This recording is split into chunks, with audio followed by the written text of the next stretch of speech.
so. All right, that was a short 1 minute because my clock turned over. Thank you very much. My name is Wendy Bevan. I am here to chair this first session of the day, which is part one of the education stream. We have 4 presenters here this morning. My role is to introduce those presenters and then keep them to time, which will be our biggest challenge. I'm going to list the titles now, just also to save time. So first up, we have Cate McQuillen.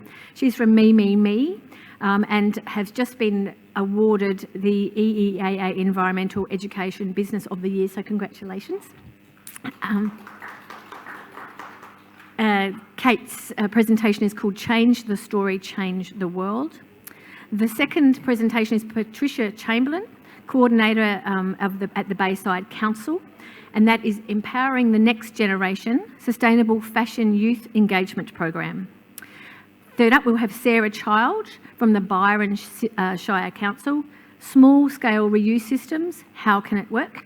And then finally, we'll have Emily Quinn from the City of Ryde, Upcycled Waste as Art and Educative Mediums for Community Engagement. So my role is to keep people to time. We will try and have some questions throughout the presentations, but we will have other questions at the end. There will be potentially some online Q&A questions throughout the presentation, which I will take, but obviously all of you can also post your questions via the online Q&A if you'd like to, or we'll have a roving mic at the end. So take it away, Cate.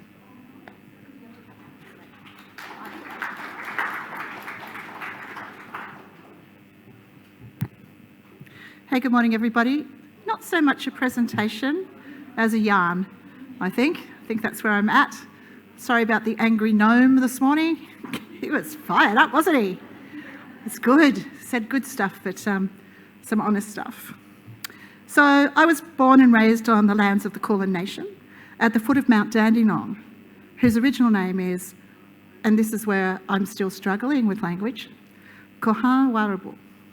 I was formed there, and I just want to remind us that the destination of a generation is shaped by its childhood experiences. In Year 6, we spent Dad's long service leave up on Kernay country. It changed my life. Back in the suburbs till at 24, when I was belting out songs of love and peace on stage, I met a man who played bass guitar like a god, and he had the heart of an angel, and we left it all behind and moved to Bundjalung country. It changed my life. We swapped childbirth for a different kind of offspring, and Durko World and Get Grubby TV claimed that space for us. Decades after, so many adventures, I stand here on Gambanya country and acknowledge that country, landscape, our kith and our non-human kin have shaped and held and loved me. And for that, I am so grateful. I want to pay my respects to the elders of this country, past and present, for their enduring care and connection to country, the people who sing their geography, who dance their stories and paint their history.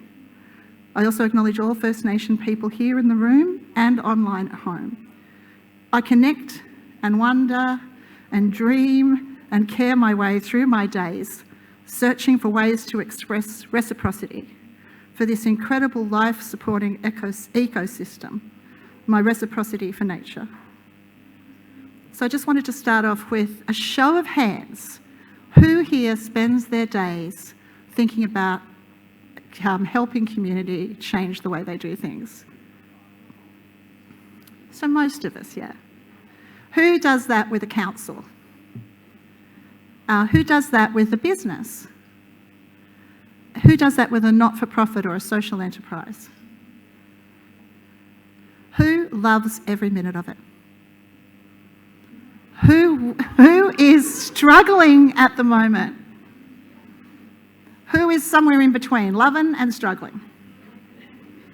All right, cool. Now I know. I don't want to say things that are things you already know. There's lots of stuff that we've got to share. We've all got a shared history. We've been walking in this world together for quite some time. But some of the stuff I'll touch on you'll know, and you can nod and go, yep, know that. Other stuff might be new. And what I would like you to do, I've been working on a project called Fires to Flourish as a participant, a community participant, and Auntie there said, harvest the gold. When you're listening to all of these talks, and Costa kind of touched on it too, Harvest the gold. Listen to the things that are resonating with you. Really let them into yourselves. It's, great when you hear something and it's not exactly what you're doing, but you can actually go, yeah, I could do that here. Or you hear something and you go, I really want to do that, but how do I do that? So it's that sort of harvesting the gold. Make notes, but really please come and write it on our piece of paper. Because this conference, we took the feedback from last year, and the last year said we need as a community to be making some big grand statements at the end of this conference. We need to have a focus as a community of people who are working on this together. And so they've asked us to kind of gather information, listen, but that's not me. No one wants to hear Cate McQuillen's vision for the industry. They want to hear our community's vision for the industry. So jot down stuff, record stories with us. We're recording futurescaping. We started doing it last year. What if it was 2034? Where are we? If we can't imagine the future, we can't get there. Yeah. So please hang out with the space. Costa's here for days. Dirkle and Scrapboy are out there. I'm there. We're not here to bend your arm. We're here to listen and to get this information, and let's see if we can make some grand statements so that the policymakers, all of us together, we can have a bit more focus and a bit more intention in the work that we do next year and the years ahead. So that's my end point first. How beautiful was Uncle's welcome? How beautiful when he was basically talking about that it was about planting love and respect. It's just those words of reminder. What are you doing here? What are you doing at the conference? Why are you here? What is it that you want to know? What do you want to find out? What do you want to give? Reciprocity, if you've read Braiding Sweetgrass, and I know heaps of people have ever read it or listened to it as an audio book, it's just such a beautiful book. Such a beautiful story because it puts reciprocity at the first. With our very first breath, we make a covenant with the nature, with the ecosystem. We breathe in what life supports us, we breathe out what's important. There's the covenant. The author of Robinson, she talks of the problem. She teaches biology. In their first session of her final year class, she gets them to write down all the things that nature provides for us. Lists, miles long. Then she says, could you write a list of what humans do for nature? And even after studying for 3 years, they're stumped. Like, maybe compost, maybe plant some trees. And so I suppose this is where this changing the story, change the world idea is coming from me, about us deeply and profoundly understanding what our role is in this ecosystem, understanding what we get, but really deeply looking at what we give. Because some of the answers here become so obvious when we ask our communities, we ask our families, we ask our children to deep dive into their values, to work out who they are, what they believe in, to make a manifesto of that, to know themselves deeply, and then all those other things, it just gets easier, hey? Because the choices that you make when we know who we are, it goes from tiny behaviours to an identity. We are a family who. I am a person that. I recycle. I compost. Is really different from I know what goes in which bin. Because it gives us a resilience. And that resilience is, if things change, I'm still in. Because I'm a recycler. I'm not a person who goes, that goes in that bin. I will know what goes in the bin if there's a change, because I'm in. And I think this is the world we have to move to with our communities. What is it? Where are we? I love Costa's thing. He said it to me this morning at Brekkie. Not that I'm Mrs. Costa. Can we make that very clear?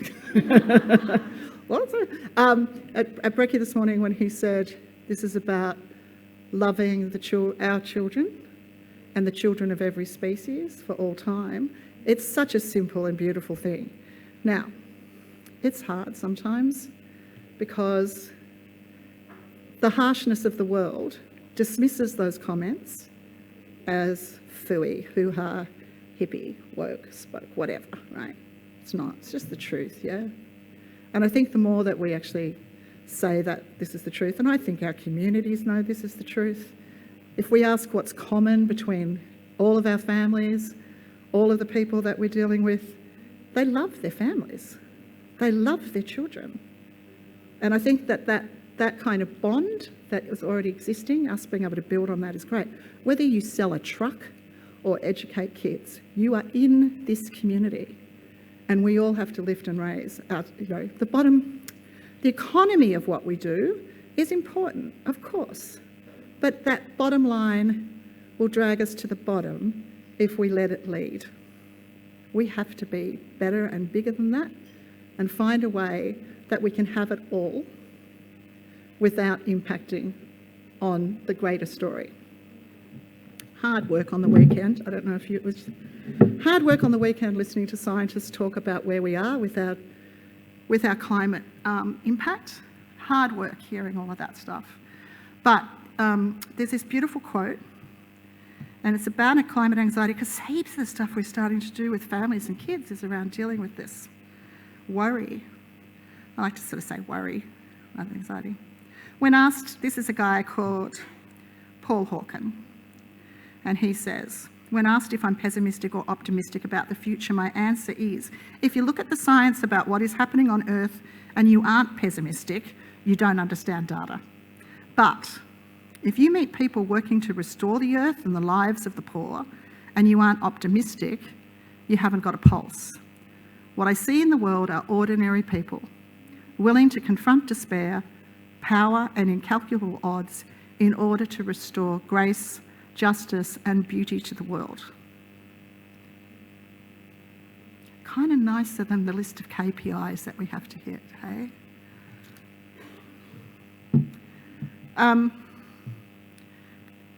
Change the story, change the world. I think the thing is, we know this thing about reimagining waste as a resource. We've been talking about it for ages, the Noah way, the circular world, reduce, reuse, organics, recyclables, landfill. Nothing new there, we know all that. Are we seeing the outcomes? That's the big questions we have to keep asking ourselves. Are we seeing the impact? Our current narrative is deeply rooted in outdated mindsets that view waste as a problem to be discarded. So what if we flip that, right? Now we've been trying to flip it with all those, the circular thing. The other dominant problem we've got, that the waste on narrative with people, maybe not with us and what we're trying to say, is despair and failure, because they see stuff like soft plastic stuffing up. They see stuff like PFAS. And when we push penalty or it all being too hard and confusing, because we're not the only storytellers, hey? We've got a whole world of media who tell the story from their point of view, their clickbait, drama, kind of crazy world. They're not part of our community, and yet they drive a lot of our story because they've got a different agenda to us. So what is this about? How do we beat that machine? It's the big story everyone tries to work out in every industry all the time, right? And of course it's through transformation, transformative stories. Change the narrative. There's something new here. Not brand new, but a bit new. And that's deliberate optimism. I've been trying to find, that's deliberate optimism. I've been searching for this phrase, lived hope. Hope is a verb. Positivity, toxic positivity, all this, it just drives me mad, because words drive me because I'm a storyteller. But deliberate optimism, I love that, even in the face of knowing all the terror that could await us. I choose to be deliberately optimistic. And there's nothing dumb about it or ignoring about it, because deliberate is the word there. So that quote I said makes a bit more sense, hey, this deliberate optimism. So, all right, what I'm excited about is something new that isn't new either. It's pretty old. Nature is our ultimate model, right? It does the circular economy thing really, really well. It's just when we put us in there that things kind of keep going astray. So thinking, I've got no answers. I'm just saying, if we change the story of how we do things like that upstream conversation that Costa was talking about, if as a community we see that as our business, that's our business. Because the less that happens, the more we can go on holidays, the more we can sit and know that when we go home and look our kids in the face, or your kids, I don't have them, that, we're on the right track, but not just on the right track, we are on the side of right. So by shifting to a positive opportunity and focusing the narrative, we can inspire communities to see waste as a pathway to a sustainable future. Focus, determination, deliberate optimism. Hold on, I know you say we've been doing this, but we don't do it enough because we get suckered in by the other conversation, we get suckered in by work, we get suckered in by economy, we get suckered in by everything. Every person who brings a successful product to the market, runners, fizzy drinks, know how many times you have to tell the same story to get the community to buy in for a lifetime.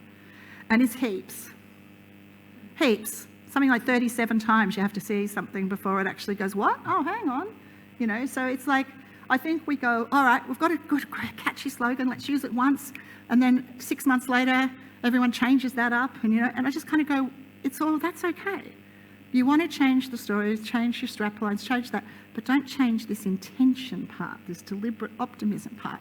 Don't be deliberately optimistic and then just say to everyone, right, that was terrible, and if we don't do this, we're going to, you know, there's going to be a fine. Because all of a sudden that's confusing. The community go, yay, ooh, yay, oh. So we've got to take them on the yay path for as long as we can. So empowering communities through stories. Stories, what's the thing? Here it is. They frame how we see the world. They influence our identity and they guide our actions. Stories shape the world because they shape us and our relationships to everything around us. And it used to be in a campfire that stories were told. Then it was the water cooler. I don't even know if there's a water cooler thing anymore. I don't have an office. Just sit in the bush thinking about this all day long. There's the internet though. That seems to be like a water cooler. Shared story. People danced story. People sang story. They yarned story. Story was law. Repetition, repetition, repetition. Stories kept coming down from generation to generation. We're lucky if we can stick with a story because, oh gosh, that's right, we've got Netflix, right? And if you ask yourself, what did I watch this time last year? It's a struggle to go, oh yeah, it was, The Bear. That's what I was watching this time last year. Because there's so much story, so much created story by people like me who make television, so much created story to keep us distracted from the real story, because it's so much better to watch someone else's story than our own, unless we tell a better story where we are. And then all of a sudden, it's not so avoiding, because we're too busy living. And we're living because it makes sense. And we're living because it's what matters to us. So the big point, shared stories, grow identity, we're people who, that stuff I was talking before, make it personal, this is us. And you know what, sorry, it has to start at your work. We work with councils, I rock up at the front desk and talk to somebody, got no idea what goes in what bin, you know. And I'm not saying that that's the most important thing, because of what have I said, it's I am a recycler, right? But you know, in a small country towns particularly, if John from the council lives next door to you, but he doesn't know what's going on, and I rock and I go, well, John, he works at the council, so he will be an expert at this. And so I say to John, hey, John, when something's got a triangle on the bottom of it, he goes, I don't know. It's so confusing. And so having our teams within our own councils, with our own businesses, being on the team. So the first part is, you know, this is the work, yeah? And I know that you guys sit here going, yeah, Cate, have you tried to train a team? You know? I just go, we have to try harder, because these are our first part. Then the other thing is, of course, is big point, community. Community, here's all these people, all these faces, all these voices, all this team around us. But we have to bring them in a deeper and more profound way. I haven't even clicked any of my slides. How good is that, right? Community have got lots to say about this. So what do? Send them a survey with questions we already want the kind of tuned to the answers that we want to get back. So we can do a report that reports the thing we've sort of done. But if we actually ask the question, what if, to our communities, and we brought them in together, people who really care, all those people who ring up and are saying, what, invite them to a meeting, train them on this theory of change. What if we did blah? then this would happen, buy this, and what would it look like if it was wildly successful? And then get them to write them up and get them to talk to each other and get them to make a priority list of what the community want and then fund them. Yeah? And things will change. This is about changing the story, changing the world is also, and this happened, I'm speaking from sheer experience, post the fires and post the floods.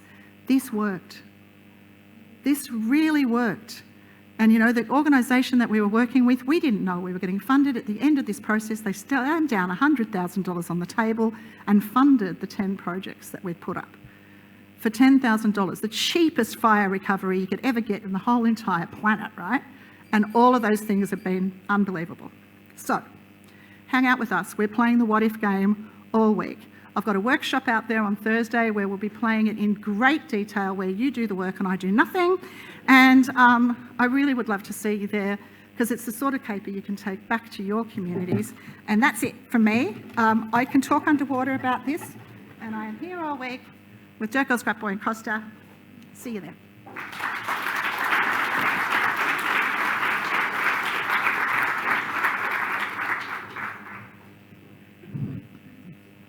Hi everybody, do I have to click anything?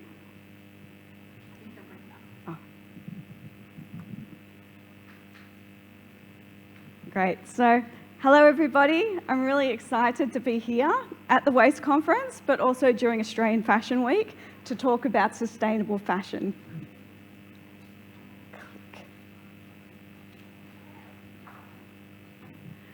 Bayside Council's circular economy model is based on trying to keep things out of being a waste for as long as possible. So the first 6 steps in our circular economy model have nothing to do with becoming a waste. It's about keeping things as a resource.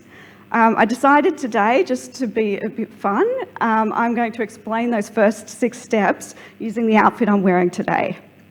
So the first one is refuse. These shoes I've been wearing to waste conferences for the last 6 years. No, for the last 12 years. And hopefully I'll wear them to many more conferences, many more work functions. And so I've refused to get new shoes. In terms of rethinking, one day I got sushi and they accidentally gave me those little soy sauce fishies.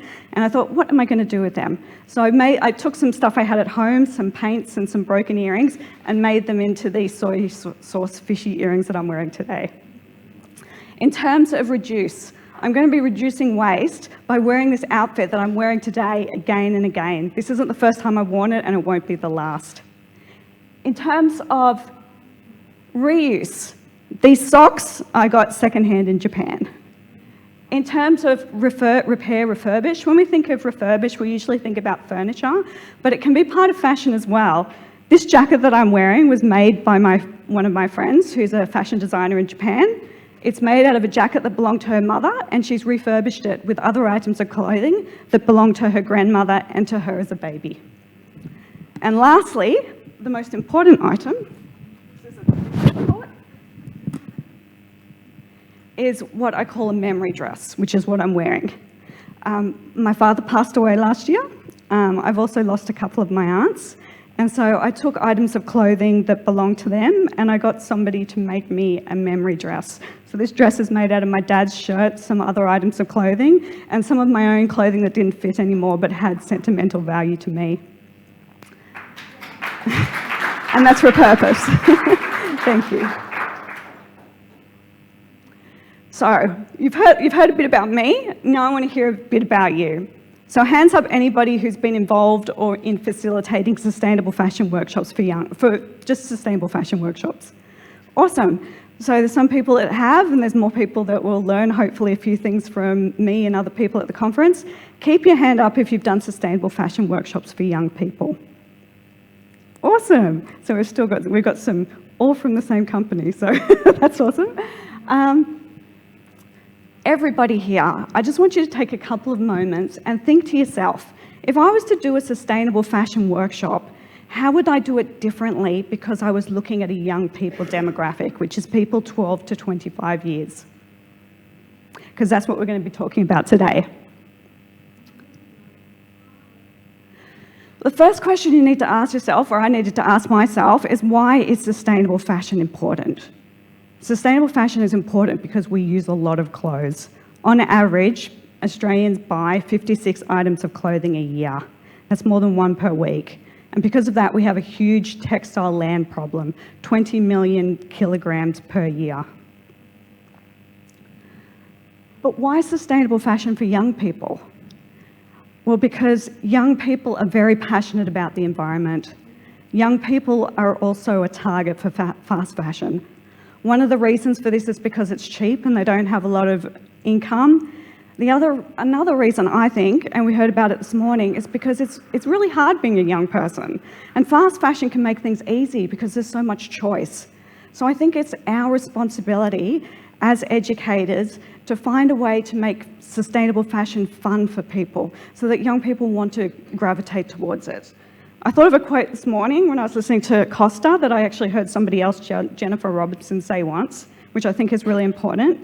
People can't become what they can't see. As educators, it's our responsibility not only to give young people the tools to participate in sustainable fashion, but to be able to show them what sustainable fashion looks like. So we got together with our young people team and we organised a series, I've gone too far, of 8 workshops last year between October and December on sustainable fashion. We had 2 clothes swaps events, we had 2 clothes repair events, we had 2 restyling events, and we had 2 upcycling jewellery events. They were running on Friday afternoons, in the afternoon after the young people had finished school, and they went really well. So just some of the policy sort of things that you need to keep in mind if you're running things for young people. If you've got people that are minors, then all the people likely that are working on the event, whether they're contractors or councils, will have to have a working with children check. Also, we decided with our clothes swaps that it wasn't appropriate to have makeshift change rooms for the young people, so we encouraged them to try clothing on over their existing clothing or to use the bathrooms on site. And the last thing, and I learnt this the super hard way, is that videography and photography will be so essential for promoting these programs in the future. And because we weren't experts, I wasn't an expert in young people workshops, some of the photos and videos we took, which were absolutely wonderful at showing the excitement and the fun in the room, we can't show you today because they're not appropriate. So think about that before you start doing your workshops. You've just got to look at how you present to young people. The one on the left, that looks a bit like us today, right? We're all having a great time. It's still Tuesday morning. We're not tired yet. But young people that have just come from school aren't interested in sitting down and listening to another adult talk to them. So the picture on the right, which was one of our clothes repair workshops, is a much better format for this age group because they can interact. They come to the Arncliffe Youth Centre where we had the workshops to socialise with their friends in an interactive and fun environment. They need to be able to talk. They need to be able to have fun. We started off really, really ambitious with a clothes swap. We did luckily anticipate that a lot of the people that were coming to these events just rock up on the day and they didn't have any clothing to swap. So we did encourage some of our staff to bring clothes from home that they didn't need anymore. Unfortunately, clothes that adults wear aren't necessarily what young people want to wear. And so even though they were having a really awesome time trying on clothes that they probably never would have worn, they didn't actually take anything home, but it was still a fun event. By the 5th week, the word had got out a bit more. Some of the young people did bring their own clothes, and we had an amazing facilitator to have these beautiful looking clothes racks and eco coat hangers that made it a really boutique, fun environment. Now, I think our restyling workshops were probably our best example of how you have to adapt a program whilst it's running if you're targeting a new audience. So restyling is all about taking things in your existing wardrobe and thinking, how can I wear these differently so that they can go to multiple different events without becoming boring? Our facilitator, who is absolutely amazing at doing restyling workshops for adults, this was her first time doing it for young people. It was our first time too. And some of the examples that were used, like this person is going out to dinner at night or this person is going to the races, isn't something that really resonated with the young people. For that reason, we got some hilarious responses about what do you think this person's dressed up for? Things like, I think they're going to their brother's backyard wedding, which they secretly hated. Or I think that lady looks like a spy. And we're like, that wasn't the answer we were expecting. But despite that, everybody was having a great time. And when we actually did the survey at the end, it was an online survey they could scan with their phone with a QR code. They said they loved that they were being heard and that they got to talk about what they liked about the outfits. And they were also laughing. And I think one thing that is super important is if young people leave a sustainable fashion workshop, thinking about nothing else but the sustainable fashion is fun, that is going to get them to use sustainable fashion in the future. That said, we did modify some of the examples for our second restyling workshop, and we also decided to make it a bit more competitive. We broke the young people into 2 teams. We had staff models as staff people as models, and we said, okay, here's some op shop clothes that we bought from op shops in the Bayside area, and we said, this is the scenario, go for it. See who can create the best outfit. And that was the video I can't show you. People were running around, they were screaming, they were having so much fun, and it was absolutely beautiful to see. We also increased, I think, the value of op shop clothing by making them the prizes. The people that won got to take home 3 of the items of op shop clothing, and the runners-up got to take 1. And because we added value to them, because they're a prize and people love prizes, people did actually take home the second-hand clothing this time, much more so than in the first clothes swap. Oh, sorry, I should have had that slide up before. With our repair workshops, we decided to start simple. So everybody that participated got their own little sewing kit to take home. They learnt skills like sewing on a button, sewing a hem. With the second one, we decided we wanted to do more of an upcycling thing. I've tried upcycling before, and it's taken me a long time. And so I was like, what can we actually do in a 2-hour workshop? But our facilitator had this great idea. She brought in lots of different types of fabric.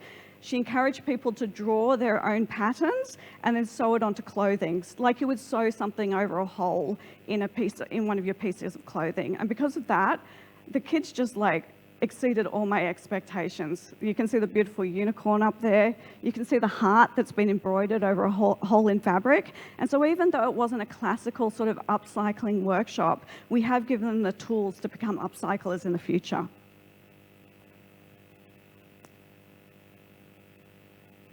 One of our other facilitators, Reverse Garbage, did our upcycling jewellery workshop. They had a really great way of reinforcing waste reduction values whilst helping them make upcycled products.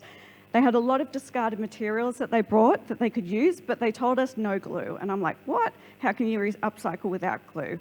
They had sewing equipment, they had needle, they had thread, and they asked the young people to think before they started making their jewellery or their accessory, what are you going to make, why are you going to make it, and how are you going to make it? Then after they made the thing, which could have been an amazing piece of jewellery, or there were some really cute earrings and stuff, they were asked to think about, are you actually going to use this if you take it home, or will it just become another waste product? And if the answer was, yeah, it was fun making it, but I don't think I'm going to use it, then they were encouraged to dismantle it, put it back in the containers, and then it could be used for another upcycling workshop, which I think is of really great value. For our last one, which was in December, we wanted something a bit Christmassy. We decided an ugly Christmas sweater. I thought that was pretty cute. I like dressing head to toe like a Christmas tree at Christmas time. I think the idea was a little bit lost on the young people. We did encourage them to bring their own clothing, but they didn't. We did have some clothing left over from some of our other events, like the blue top on the left, which is one of the tops I brought in that somebody's made a lot better by putting an amazing heart on it. But Reverse Garbage also sort of anticipated that maybe people wouldn't bring clothing or maybe wouldn't wear Christmas clothing and brought a whole bunch of tote bags that they could upcycle. And I think for gift-giving events in the future, that's potentially a better example to use because they can either use it themselves or they can give it away for gifts. It's not something that's just going to sit in a closet.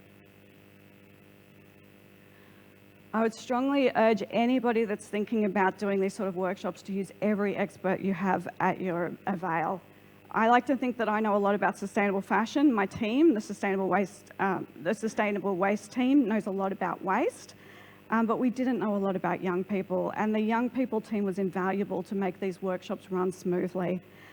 We also had a lot of wonderful contractors, Reverse Garbage, So May Create, our 2 clothes swaps facilitators that helped us run workshops that we hadn't done before. And I think when you're starting out, it's worth the expense to get it right by getting those experts in the room.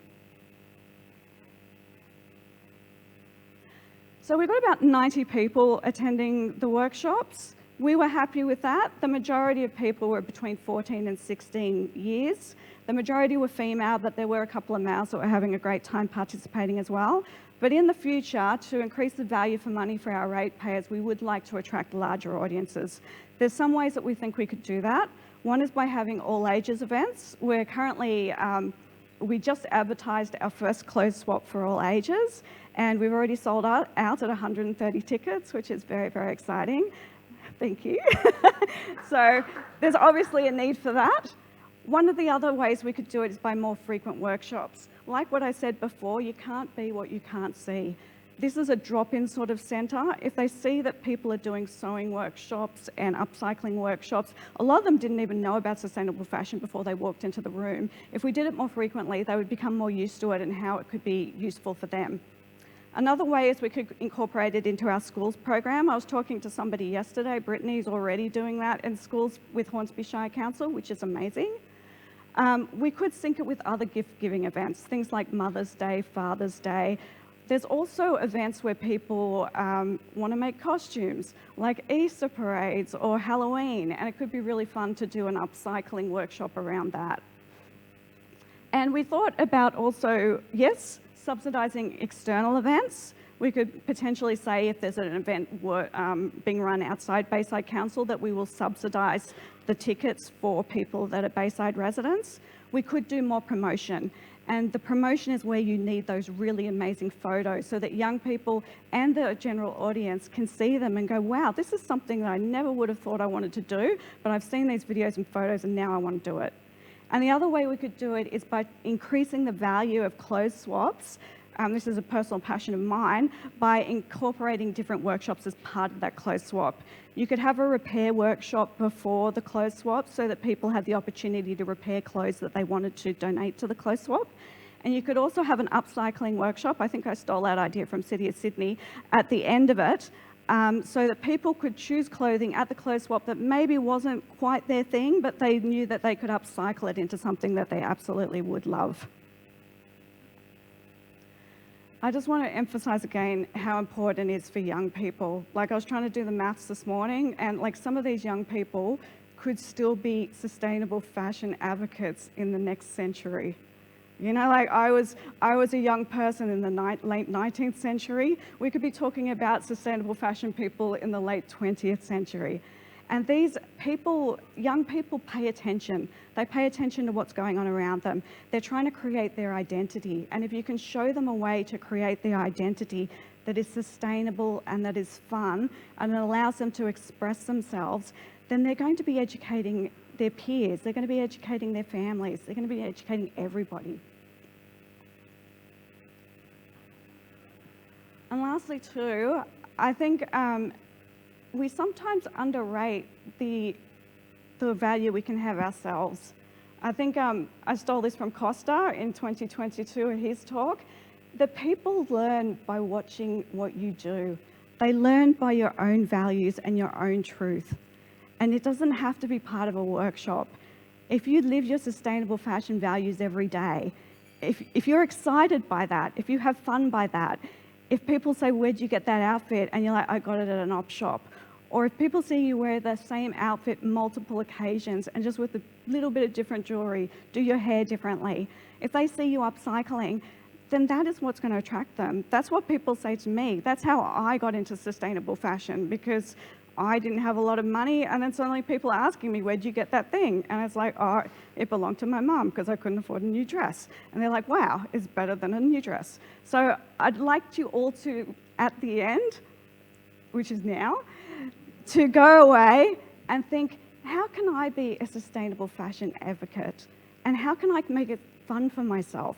So that when people see me being that advocate, they see that I'm somebody that is happy and that really loves what they're doing. So thank you for your time today. I think maybe we have like a minute for questions or something. I'll be around all conference. I'll be wearing sustainable fashion every day. Come and talk to me about your ideas. Come and talk to me about how we can improve our programs. Thanks.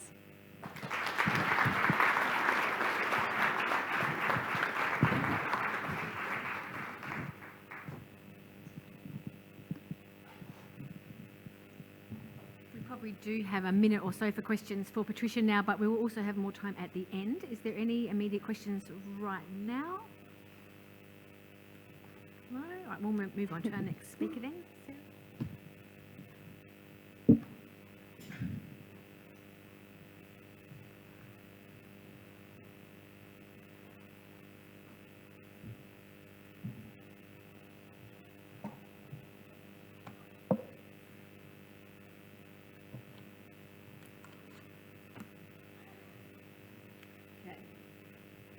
I've never used one of these, so bear with me. Firstly, I'd like to acknowledge the traditional custodians of the land on which we meet and pay my respect to First Nations people who are here in the room and online. Sorry. I was making this PowerPoint whenever it was due, and I looked at the title that I'd given it and I thought, oh my God, that sounds like I'm going to have a lot of answers and it's going to explain it all. But that's not quite the case. So lying in bed, I'm thinking, what was my intention for this? Why am I here? And I think it's been touched on a little bit that we have so many people in one space. When we get this many people from council, from industry in one space, what can we do with that information? A lot of us come, we gather different project ideas, or we meet someone out at the stalls and go, I'll take that back to mine and we'll do it there. Which is great, but what I'd like to see is us take these things and do it a little bit more as one. Be using the same language and be looking at the same changes that we can push back up. I guess that was my intention when I was writing my abstract for this. So hopefully I can get something like that happening. I'm going to talk about a pilot that we did in Byron Shire, in Brunswick Heads, and then I'll move on to where we're at now and what we could maybe look at as one community. Am I doing this? There we go. Okay, so the pilot was called Bring It Back Bruns. It was a litter project funded by the EPA to tackle litter at the source. We wanted to create a localised reuse system that would be outsourced, so not so much the businesses taking on the washing, but it would go through the public system, so kind of like our landfill, public place bins and our recycling. Could we do that with reuse? That was the intention there. So why? I think it would be obvious, but we did have some stats to back it up. Our takeaway litter had increased while our other litter streams had decreased, probably due to COVID. But we also were seeing an increase in just that type of waste generation in all our bins. This is the area that we were looking at. So you can see there's 3 kind of recreational parks. That's where the public place bins are, that's where people go, they have a picnic, they get takeaway, they literally walk across the road and they eat it. And this is the type of thing that we were seeing in peak seasons generally, or just a really nice weekend. This is not because we don't have enough bins. Trust me, we have enough bins. It's people walking that extra 10 metres, basically. Or if they see a lot of waste at one bin, they're like, oh, well, I'll just stack it on top. And so we wanted to look at our public place bin setup. Why do we have 15 bins in one area when people are only using one? So that was the other part of it. This picture here, I did tip that out of the bin, that was intentional.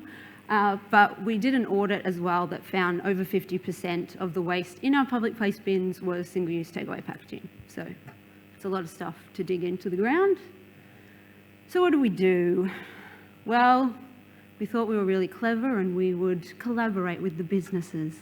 And we'd go out and we'd design it together and we'd all come up with this great system that was going to just continue on.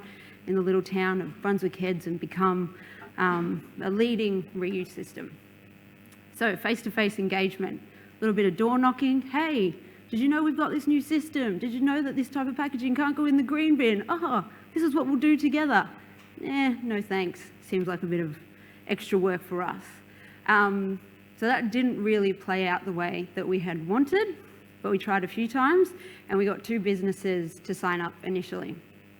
Promotion and education, all the usual channels, the local paper, our socials, newsletters, local radio, and then we engaged a contractor because the idea was that we would take basically any extra work off the business that we could.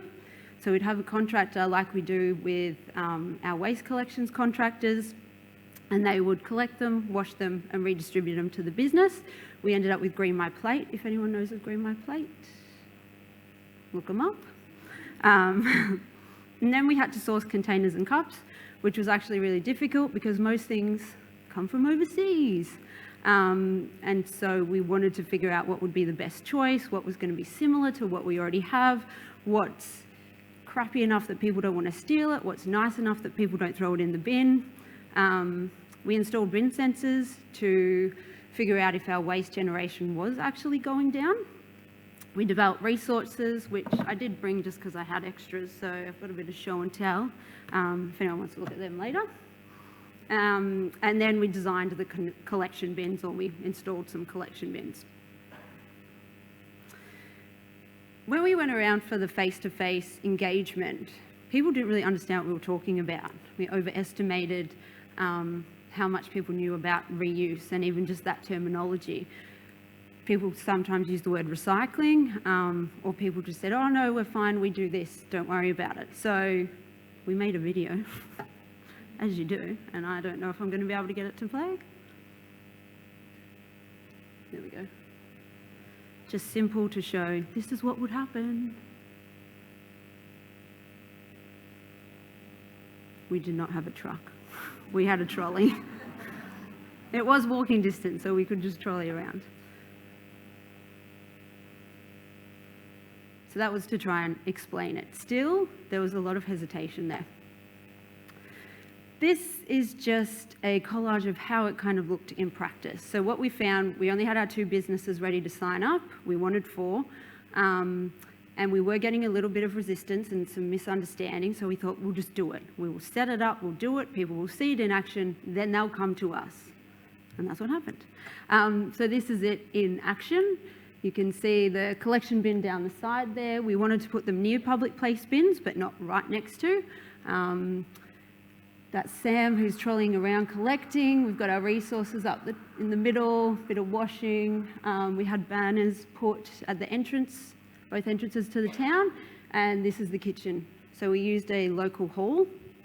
So I was meant to say at the start, I'm not going to get too into the nitty-gritty of numbers and all of that stuff. I kind of wanted to go a little bit more, I don't know, behavioural and anecdotal. But I do have numbers if you want to talk to me later. This is another little video of it more in action.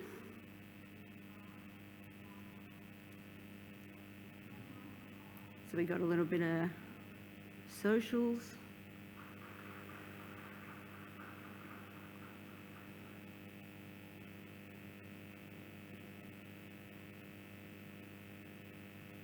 Pretty simple. I do have this is what we used.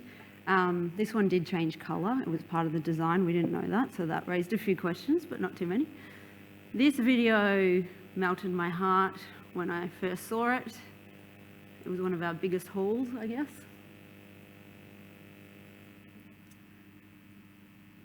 That was when we took it ourselves.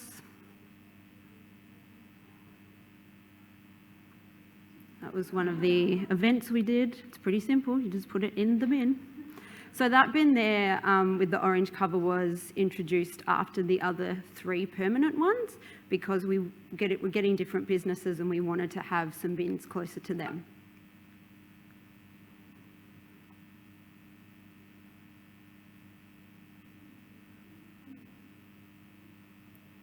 We did a bit of face-to-face engagement just in the parks, walking around and talking to people. So you can see up there, we had an event, Mullum to Bruns Paddle. We said, we'll just give you the containers. You don't have to do anything. You don't have to pay anything. We'll wash them. They pretty much all came back. It was really easy, and there was no single-use option for that. So people just used it, and then they put it in the orange bin there.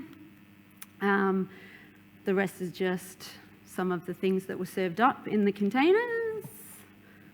And this business down here, they had takeaway packaging only, but they were dine-in.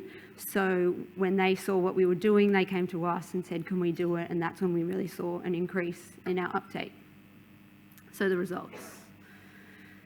Here's a few of the numbers. So we had 5 businesses in the end, 4 that were ongoing, and we had 1 business that when they opened for takeaway, instead of just their on-site dining, they used us.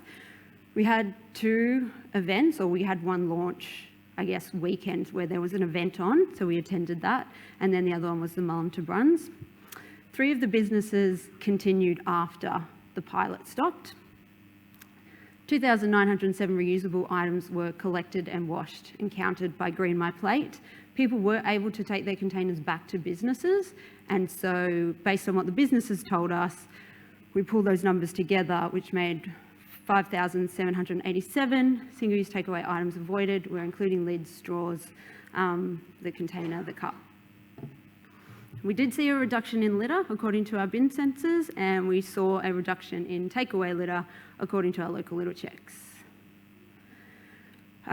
This is just some of our objectives from the get-go, I guess. We wanted to reduce litter, we wanted to reduce waste, we wanted to increase reusables, we wanted to also decrease the number of overflowing bins that we were seeing without having to increase collections or add more bins. You have to have a graph, so this is the one I chose. The blue container is the sushi tray, so that was the most popular one that we had. And you can see the slow incline of use. So we were going to have a 3-month pilot. I was a little bit ambitious there.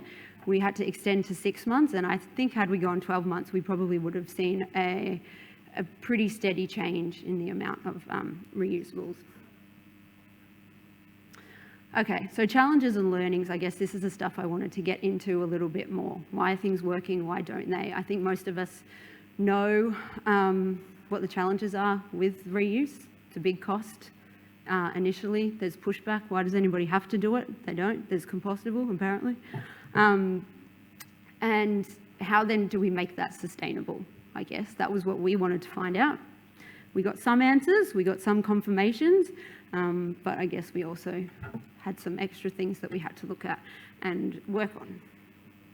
So resistance, as I mentioned before, was a challenge.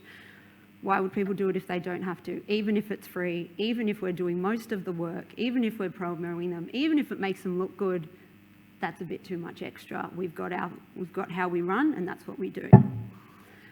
Business buy-in. So because the businesses didn't actually have to pay anything, they probably didn't value it as much. And I know that's always a toss-up with people. Well, if you don't have to pay, you don't value it. But then why would anyone do it if they have to pay? So that pretty much was the case. Designing first. As I said, we wanted to collaborate and design together, but we found that designing first and then fine-tuning was the best way to go. Data collection was really problematic with businesses. That probably would come back to them not having buy-in, so they don't really have to count the numbers or how much money they're saving or spending. But I guess what we wanted first was for people to say yes, and then we'll show you how it works. And that we did get that. Confusion. What is a reusable? What's recycling? How does the system work? How are you going to wash this? It seems a little bit too far out there for some people, which was surprising to me. The time frame, as I said, was a bit off. Food scrap bins, they can work. It's not really that much of an issue. We found no options is the best for uptake. If you offer a single-use takeaway disposable option and a reusable, you're probably going to get more of the people questioning it than if you just give them the reusable. Lots of signs. We needed more signs. Signs. Staff training, we offered it, and we did model it on the first 2 weekends, but it wasn't taken up by any of the businesses. So you really need the staff to push it. So the single use is second, and it's like, here, have this, unless somebody asks it for it.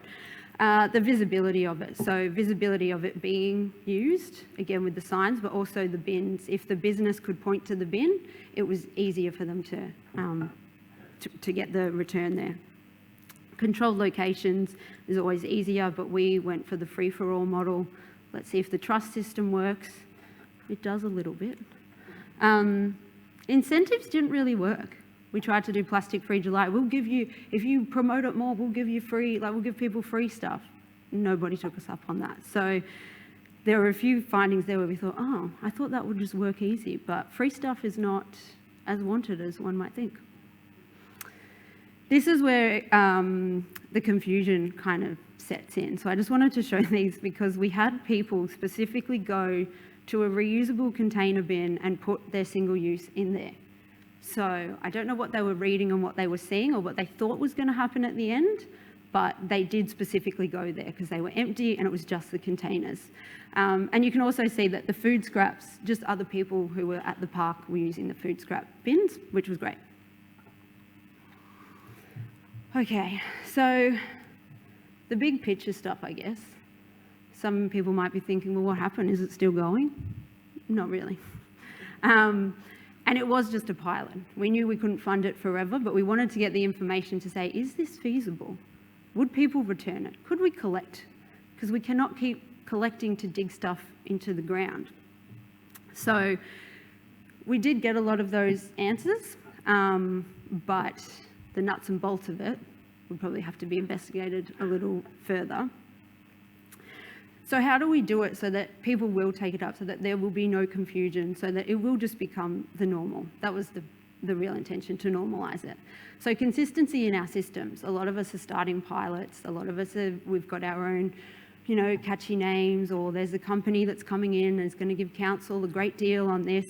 But what's the consistency of these systems? Some have an app, some have a bond, some you might have to put your credit card details in for. That's not going to help us all get there together. Regulation around labelling, the compostable stuff. If they just said you cannot label it this, that would be great. Standardisation of containers and cups. There's obviously a lot of options right now, but if we could standardise reusables first, then maybe it would be easier to make that sell. These are the ones they have. We've all got the same. What's the big deal? 2 scoops, 1 scoop, figure it out. It's just a container. The language that we use also needs to be consistent. What are we calling reusable systems? What are we calling single-use, disposable, takeaway? And if we can get that language more built up and we're all using the same language, it makes more sense to people. A fair transition. So we have to think what's accessible for people. What's happening at the other end of, like anything, the manufacturing or the disposal or the end of life? Who's getting affected? Who's not being considered? If we're going to move to these types of models, we have to make sure we're considering these things first. Investment in onshore manufacturing. If we are going to have reuse systems and we're going to use reusable products, why can't we make them here? Why aren't we making them here? Why isn't there investment in that, and then investment in the end of life of those, so that we're not going to create another problem? Again, this is all things we could push back up on, hopefully. Putting value on it. So a lot of reuse systems, wash against waste, or at events, you'll get volunteers doing it. Like, why do volunteers have to do it? Why are we paying someone to send our stuff to landfill, but we expect volunteers to wash our dishes because we want to walk around? And then valuing the actual jobs in it. If we're building a reuse economy, the jobs should have value. They should be respected. They should have the titles that they deserve, or what people are doing, because what we're doing is important if we're building a reuse economy. And then actually shaping it as we're building a reuse economy. So that's my big picture hope. What now? What are we doing? So because we did this pilot and we thought, yeah, that's great, and we've given the businesses so many opportunities through different programs, we thought, what can we control? We can control our events that we approve.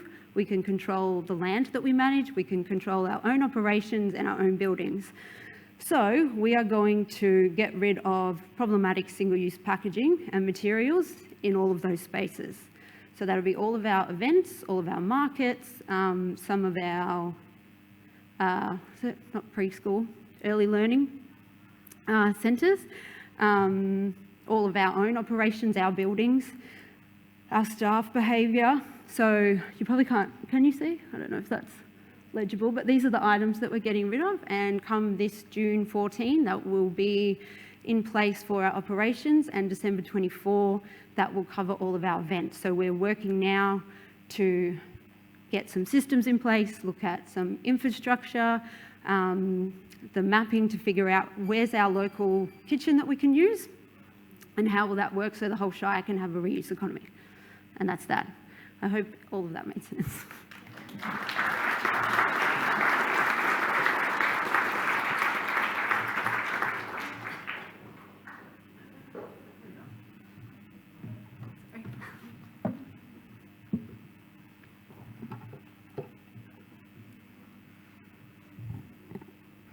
So good morning, everyone. My name is Emily Quinn Smyth, and I'm the Waste Projects Coordinator at the City of Ryde. I would like to acknowledge the traditional custodians of the land on which we meet, the Gumbaynggirr people, who have cared for this land for thousands of years. The Gumbaynggirr people have a profound connection to their country, which is expressed through language and storylines.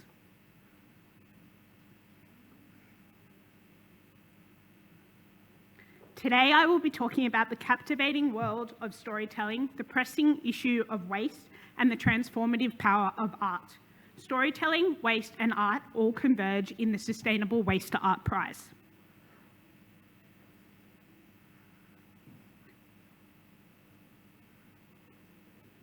I would like you to think for a moment about the stories that have left an enduring mark on your life. Perhaps they were tales passed down through generations, books that transported you to distant lands, or movies that stirred your emotions.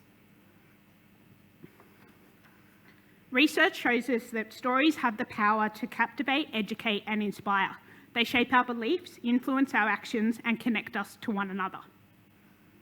Now imagine a story of a young child discovering the beauty of nature, only to be devastated by the sight of litter on her favourite Blue Mountains hiking trail.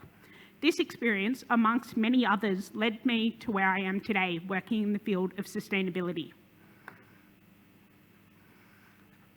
Whether living closely with the land or in high-rise, we all have stories about how we are affected by waste and a changing environment. Waste has been part of our story for millennia. Indeed, one of the first landfill sites in history was established about 5,000 years ago. For many people today, the story is wheelie bin pickups. Keep them coming and all is well, out of sight and out of mind. Waste is often physically hidden from sight and removed from our sense of responsibility. But the fact is that we are facing a waste crisis. The National Waste Report of 2022 shows that Australia's waste has increased to 75.8 million tonnes yearly. More than 40% of all waste is sent straight to landfill. Each year, millions of tonnes of garbage pollutes our oceans, chokes our landfills, and threatens the delicate balance of ecosystems. It's currently a story of neglect, of apathy, and of unsustainable consumption. It's a story that needs to change. Amidst this crisis lies an opportunity, a chance to rewrite the narrative and inspire change through storytelling. By infusing creativity into our waste campaigns, we can ignite curiosity and inspire action amongst new audiences. Enter the Sustainable Waste to Art Prize, or SWAP.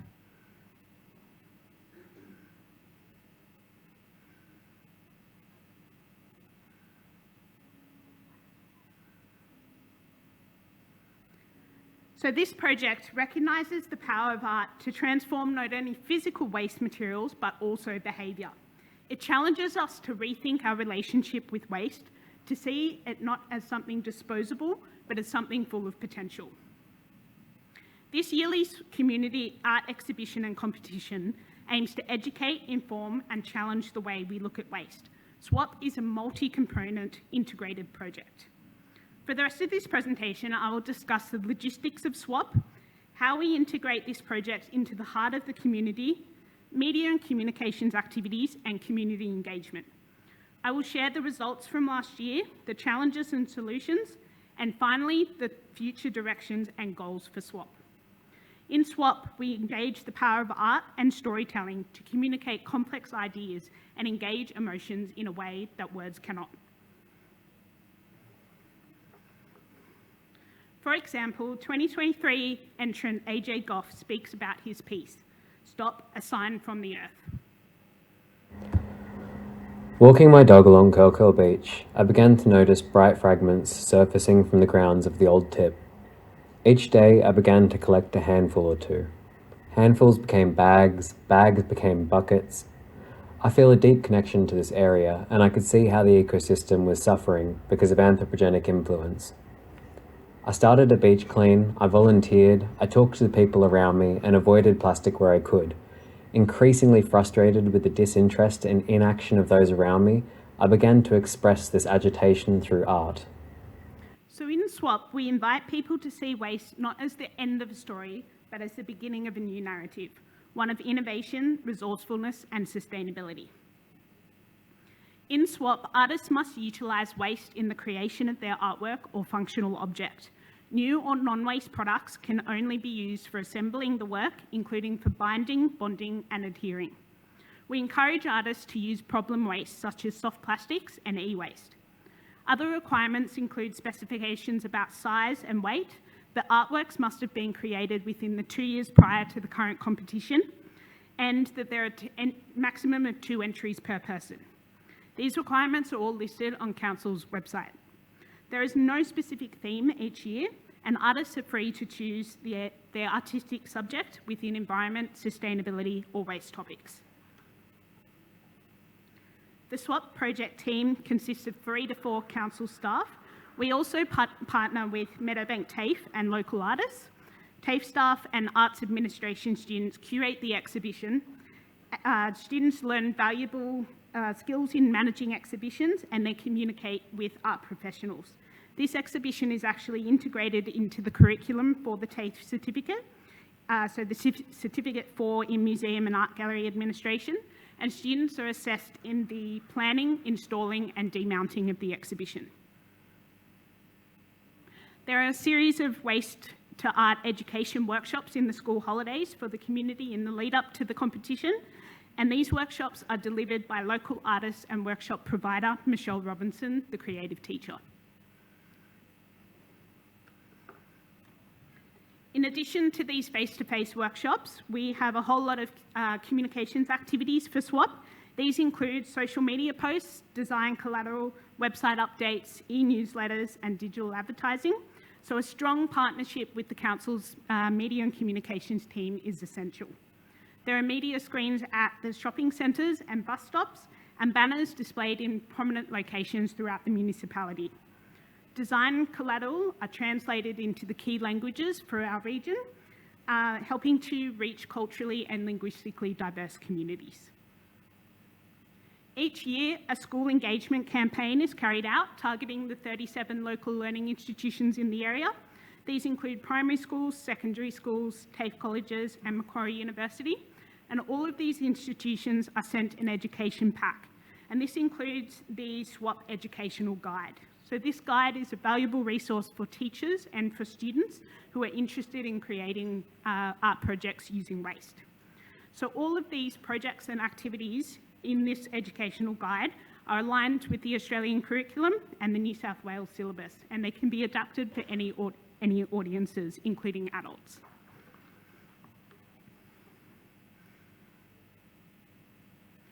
The SWAP entries across the open, youth and junior categories are judged based on the upcycling of waste, the environmental messaging in the artist statements and artistic merit.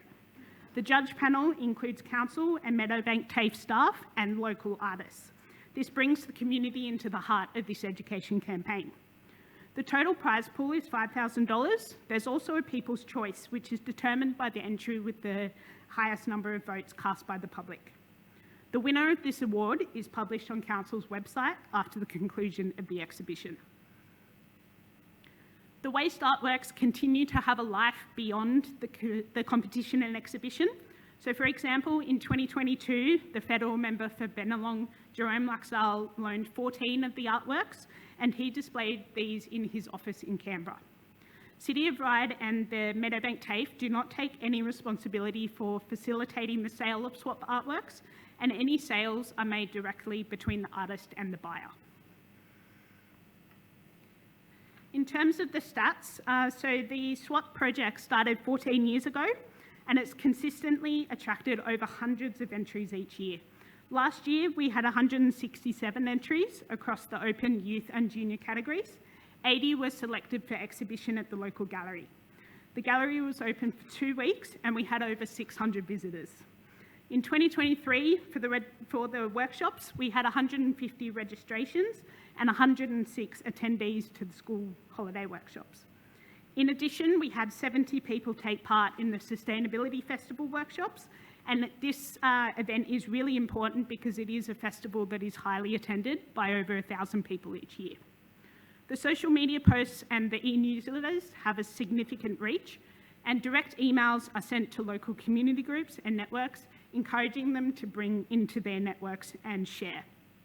The 2023 competition had a good mix of entries from new and returning entrants, which is really encouraging in terms of the project's marketing reach and retention. And then in the junior and youth categories, we had entrants come from 23 different schools. However, like any waste education initiative, this project does not come without its challenges. COVID presented a significant challenge to SWAP as we were unable to host our in-person gatherings. In response, staff developed a series of online workshops, waste to art videos, and the first ever digital exhibition. This encompassed an opening night video launch, a 360-degree virtual tour, and an online voting poll. These were all very well received by our community. There are over 2,800 views of the opening night video and over 3,000 views of the digital exhibition. There continues to be both a digital exhibition and a physical exhibition each year, owing to the popularity and success of both formats. Another challenge that we have had is that people pre-register for a workshop but then fail to show up on the day.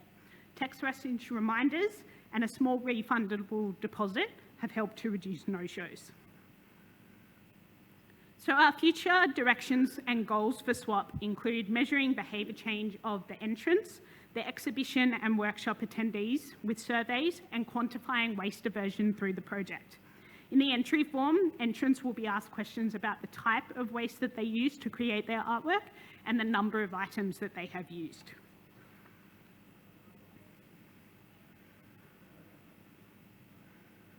So waste tells the story of our lives. Our consumption patterns are permeated with items that seem relatively innocuous. However, when we register the sheer numbers of these items in circulation, the resource-intensive nature of our everyday lives, and the pressure it exerts on the ecosystem starts to be truly appreciated. Burying waste out of sight, out of mind is not an option. The SWAP exhibition and competition draws our attention to access by showing how waste can be transformed into art, inspiring people to reflect upon and imagine alternatives to consumption. The 2023 Open Category competition winner from last year, Jo Reike, tells the story of her piece.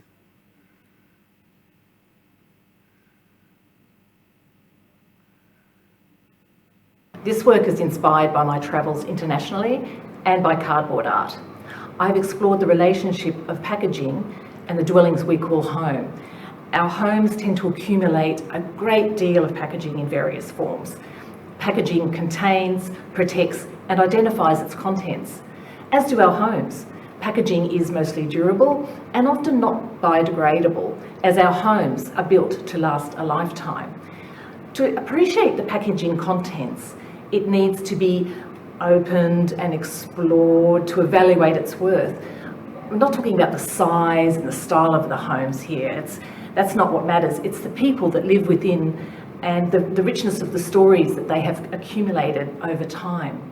Packaging encloses its contents efficiently and often is designed to stack easily, as our homes in high density areas tend to be, and hence the idiom, packed in like a tin of sardines. This artwork in person, when you see it, is absolutely incredible. To think that they're in sardine cans that are this size, it's incredible.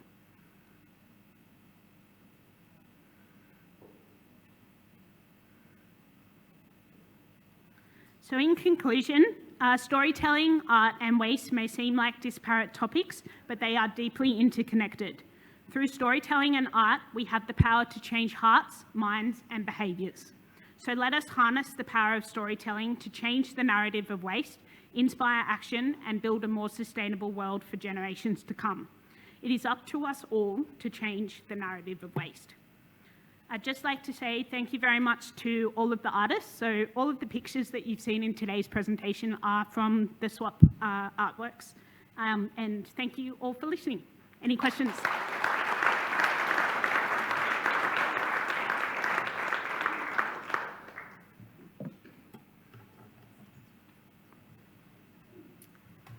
Thank you to all the speakers. I'd like to just invite all the speakers please back up onto the stage. We do have some time for some questions. We've done an awesome job keeping to time. So we've got a little bit more than 10 minutes for questions before we will go to lunch.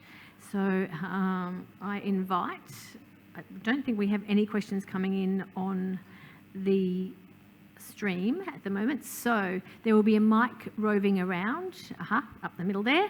Who wants to go first with a question? I'm sure we've got plenty.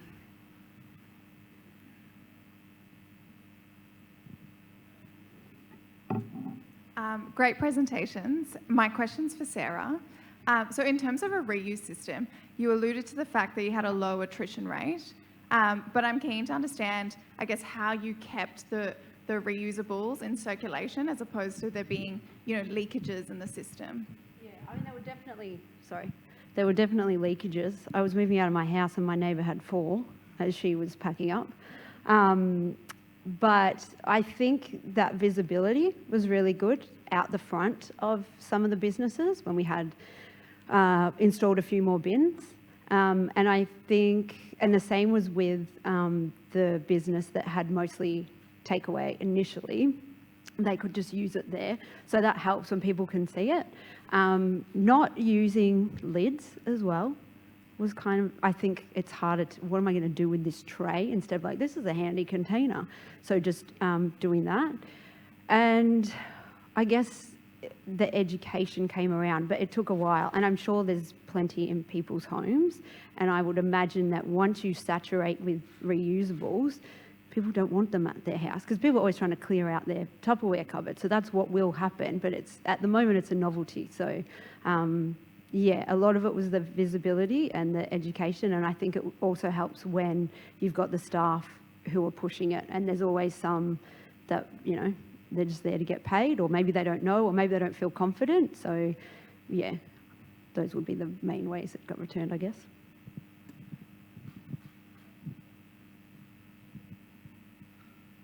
Down the front here.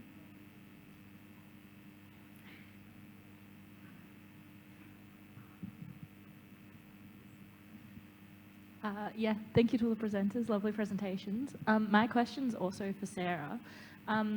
I'm just curious about your kind of initial data collection, how long you did that for, whether you saw the issue and started it up or whether it was something you were already doing. I think like most things, we already know. We don't need the data. But we had the data from previous litter projects, and that, I guess, could help us write a litter grant instead of just saying, well, obviously, can't you see, look around. So the local litter checks have been going for about 4 years, I think, 3 or 4 years. And we had seen that steady increase, and all the other streams, as I said, had declined because it was a cigarette butt project. And then, yeah, just those overflowing bins, seeing them, it was handy because I actually lived in the town, so walking around. But then people report it too. They go, you need to do something about these bins, you need to put more bins in, you need to collect more. It's like, that's not the issue. And after COVID, a lot of businesses had not gone back to, their reuse, they just stayed takeaway. So that we could see that was happening as well. So putting all of those things together, I guess, but the data just backed up what we already knew.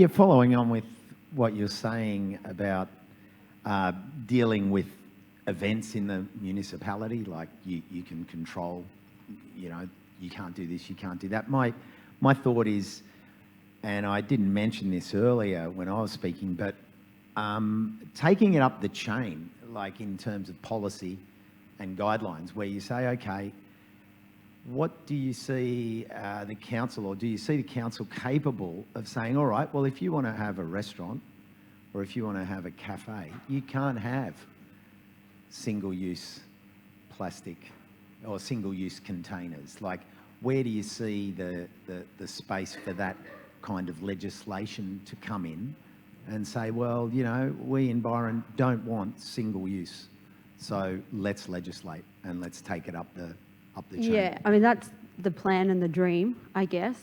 So we started with all of the land and the events and things we could manage, because then hopefully that will saturate as well. So then the businesses might take on a little bit of accountability.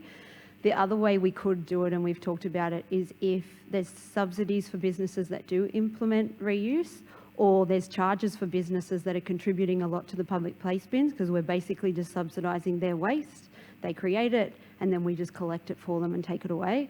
The other way we would like to do it is through the development control plan. So sometimes we in the waste or resource recovery team would see the application for a certain development, and we'd say, oh, you need this many bins and this is your numbers.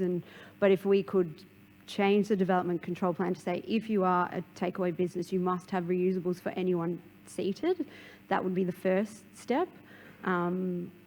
But that, yeah, again, it's like lots of policies that we have to put in, but hopefully we can spread some of the things we're already putting in throughout other council areas and neighbouring council areas, that it just becomes a voluntary thing instead of something we have to, because we come back and forth. Do we make it a rule, or do we make it, or do people volunteer? Hopefully they volunteer and we don't have to, but. I was just going to say too, when you're sitting there thinking about the sorts of things that, from a litigation, or not, from the local council, Costa always talks about that sometimes the quickest way to change is at local council level, because it's a quicker process than a state level, or a quicker process than federal. On the what if, it would be really great if, from your point of view as a waste educator, what if, because you're not saying this has to happen, what if we change the rules for such and such, and blah, blah, blah. Those sort of sentences on that thing would be great, as also would be, what if education was given tenfold the funding that it is given? Like, I think those sort of conversations, we need to get onto that piece of paper so that we can start having genuine conversation. How many times do you see how many people... There's a beautiful fund put out and they get over, like they've got money for 5 projects, and 600 projects from all of us get put in. All our time, all our energy, all our effort to make these, applications. And the money at the other end is nearly a pittance. And that if we're serious about this, not only are we talking about harmonisation and normalisation and all that stuff, but we need more money, right? And so I think we have to say that in a kind of a big community kind of way, rather than just one council way or one association way. If you are a person who sells trucks, it's as important to you as it is to educators that we have more money on education. It's like, I think it can't just always come from the whingy, whiny educators who we want more money. It's like, I just feel like I'm begging all the time. Yeah, I think that is a common sentiment with that council. It's not just the educators that are asking for money. All these things are expensive, and I think as community waste educators, we're community driven, and so we're not looking at education in isolation. We're looking at education in terms of social justice, in terms of resilience. We're trying to make things as cost effective for the community as possible. And seeing injections of more funds into waste education and into local government waste management in general would be amazing. There's only so much we can do with the resources we have, and we're here and we're excited, and we just need that money to keep doing what we're doing. Yeah. I think writing that down, and also anybody who's thinking about those out-of-the-box ways to make money, that it's not just about federal or state government feeding money in, but how do we partner? Where, how do we do philanthropic things? How do we connect? If you've got great ideas about that, get that down, so on the last day we can start talking about that as well. So I'm just going to butt in for a second. We have a question online, but also, Costa, there are some jurisdictions, of course, that are legislating for banning single-use plastics.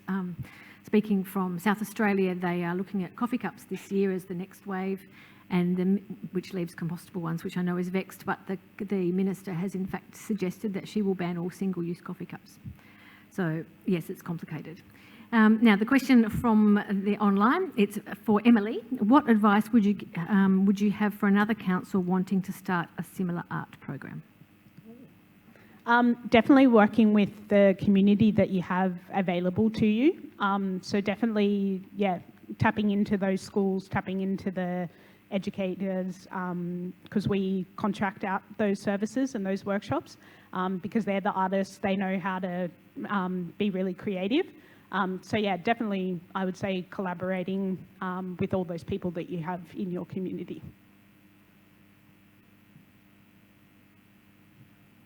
We've got a couple more minutes for questions. I think there was one over there, was there? No? Sorry. Hi, my question is to all four of you with a what if.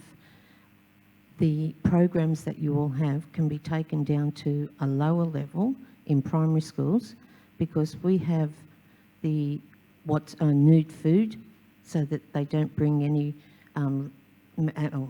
any packaging and things like that in it. If they do, they have to take it home. And stage 3 also looks at how to make things out of recyclable materials, and that's one of their projects. So is it possible to take it right down to kindergarten so that they are learning all the way through what it means to have a recyclable community? Yeah, I think that's a really good point. Bayside Council already has a schools program. We offer primary schools. We offer education, waste education to all primary schools. Like you said, the no waste lunches and everything. What the workshops we did last year, which was kind of like a pilot for us, inspired me to do is how do we get those upcycling and repair workshops into schools as well. And like I said, I was talking to Hornsby Council yesterday. They've already started that, and I think that's a great way to go. I think we were focusing on, the tried and tested things like recycling, like waste. That still has a very huge part, but I think diversifying programs to include other skills that young people could then use their entire life is really important. In relation to, I guess, what I was talking about, you could definitely take it to any level. It would just be, again, kind of changing the language like you do with, with any topic, and the context, I guess. How big do you go? But I think if kids, students, and definitely adults can understand what's actually happening to get to this point. So, oh yeah, we've cleared this land so we can grow these trees, so we can chop them down, so we can make them into a packet so that you can then use it for 5 minutes because you can't sit down because you're in such a rush, and then you throw it out, and then we dig it in the ground, and then it makes emissions, and then we have climate change, and then there's a natural disaster. But, I hope you enjoyed your sausage roll. So I think if we can sort of say, this is what's happening, because kids, they go, that sounds ridiculous. And you go, it is ridiculous. So I think if they can understand why you would do it, but also if you put it in as a normal thing, this is what we do at this school. So when they go home, they go, why is no one doing what we do it at our school? This just makes sense. So the canteen, huge barriers with canteens for many reasons. But I think in a school setting, you could just work with the canteen and they can develop those campaigns themselves. What container would you like, or what would your, whatever they serve, come out of? And what posters would you make that then you could educate all of the teachers? And what are you going to write in the newsletter and all of those things? I guess you could, kind of scale those up and down depending on the level, but that's where I would see it. Yeah, so just sort of expanding on the SWAP program, so we have the junior categories, and so kids can be involved in this art project. And the So it's open to kids that are over 7, but that doesn't mean that little kids can't get involved. So we have a couple of preschools that get together and they do collaborative projects together. So then the teachers can kind of help the kids to create the art. But definitely, I think just establishing from an early onset those positive behaviours that we want, having it being modelled. And we've had that quote today of you can't be what you can't see. So just making sure that you're always showing those kids the right thing that they should be doing. Yeah, we work with about 40 councils across Australia with the schools, from early childhood to primary schools, and and I think that it's more than possible. We're seeing all kinds of unbelievably good things that all levels of education, especially primary schools, are doing. Even the year 5 and 6s who are now going for UN green flags, so there's sustainability leadership. I just feel like it's not about us going. These kids are amazing. This is their world. The younger you are, the more impact this story has on you. And so empowering and giving opportunities, but also us listening and empowering them to keep bringing these ideas. What if the students decided that they wanted to investigate project-based learning, all that stuff, what you're saying. I think it is happening. I think that there's a bit of a scattergun approach to it and all that sort of stuff. I think teachers are really overwhelmed and there's a whole lot of stuff. But good news, of course, is that the new sustainability curriculums that have been introduced into early childhood, the updated curriculum in primary schools is extraordinary. There's an absolute emphasis on this as a special area when it comes to education. I think we're going to see big moves and big changes. But we just have to keep telling the story, even if we're not doing it in schools because we don't have the resources. Telling the story in a council newsletter, telling the story, like gathering and sharing. I think if we want to change the story, just tell the stories that are happening. We've got to just keep talking about it. And I've got great faith in the fact that school kids are the best. If we can have an identity of, rather than saying, I want to buy that, to we don't need to buy that, how good would that be? Because they're the pester machines of all time. So if we can create a whole generation of kids who say, nah, that'd be really good. Look, I'm sure we could talk for ages, and thank you very, very much. We're going to have to stop now, but I'm sure all the presenters will be around for the next few days to talk about their individual projects, or can be contacted via the app. Next up, of course, is lunch, which is going to be in the Horizons restaurant until 1:30, where there's another education session back in this room after that, and other sessions. Can we all just thank our great 4 speakers, please?